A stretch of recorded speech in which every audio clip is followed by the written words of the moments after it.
If you're new here, don't forget to subscribe and hit that like button. Your support helps us bring you even more incredible real-life stories that leave you thinking long after the video ends. Now let's dive into today's story. My mother-in-law Freya's a massage therapist who works part-time in retirement. She has regular clients and she doesn't just take anyone. Then the matter came up when I pulled my back at work. I couldn't bend or straighten out my wife. Olivia tried everything, but nothing helped. Olivia finally suggested, "Let Mom help you. She knows what she's doing." The thing is, my relationship with Freya isn't the best. She's the kind of woman who runs a tight ship, always manages the household perfectly, and often hints that that could be more ambitious. Olivia always brushes it off, saying, "Mom, stay out of our business." I wasn't thrilled about seeing Freya, but I had no other option. My back was shot. I arrived at her house, knocked on the door, and Freya opened it. "Lie down on the massage table," she said. "Undress. Take off your pants." I asked, confused. "Yes, take them off," she commanded nervously. Iliad and on the table, but on my back. Freya maps them, told me to face. She began rubbing my back, her hands surprisingly strong and professional. As she worked on each muscle, I thought she really knows what she's doing. Something shifted between us. Freya removed her blouse as it was getting warm, leaving her in just her bra. I didn't expect that. Eventually she told me to turn over. I did as she asked, and she gave me a knowing look. "You're in quite some shape," she said. With a smirk in that moment, a burst of courage hit me and I reached for her. "To my surprise," she responded. By the end of it, my back felt better. Freya was a master of her craft in more ways than one. We sat to catch our breath, and she looked at me differently. Without the usual criticism, the roles between us had shifted. I felt in control. If someone had told me this would happen, I'd have thought they were crazy. "One session won't be enough," Freya said. "How long should I keep coming?" I asked. "At least a week," she explained, smiling. I thanked her and went home. My gait was easier and the pain had almost disappeared. When I got home, Olivia asked, "Did Mom fix you up?" I nodded. "She's a real pro," Olivia added.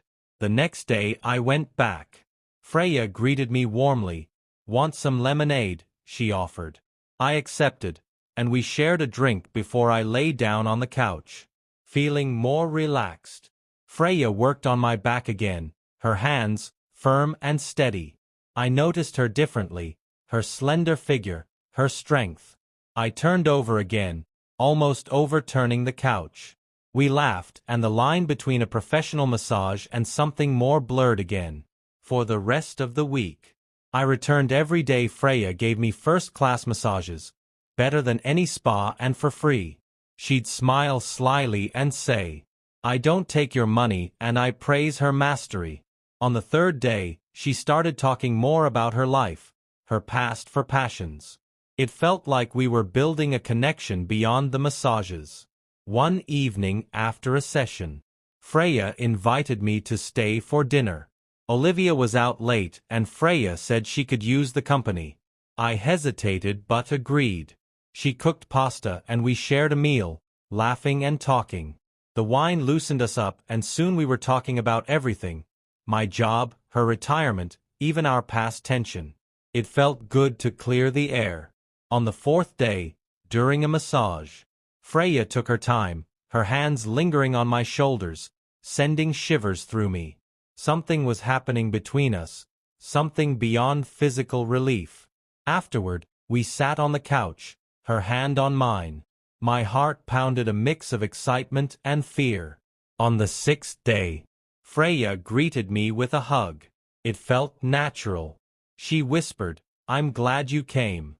During the session, her touch was tender, more than just professional. She leaned down and kissed me softly, and I kissed her back. For a moment, the world outside disappeared. There was no Olivia, no household tensions, just the three of us. By the end of the week we had grown closer, not just physically but emotionally.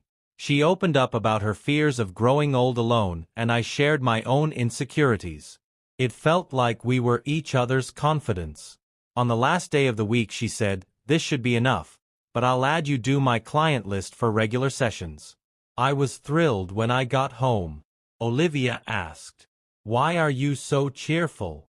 "My back doesn't hurt anymore," I said, having mentioned that I'd continue seeing Freya. Some things are better left unsaid. Freya and I shared a look when I left that day, a look that promised more to come. Our sessions were far from over. Whatever this was, it had only just. My story ends here. If you feel that this story is meaningful and brings useful lessons, please like and subscribe to the channel to support me. Thanks for listening and see you in the next videos.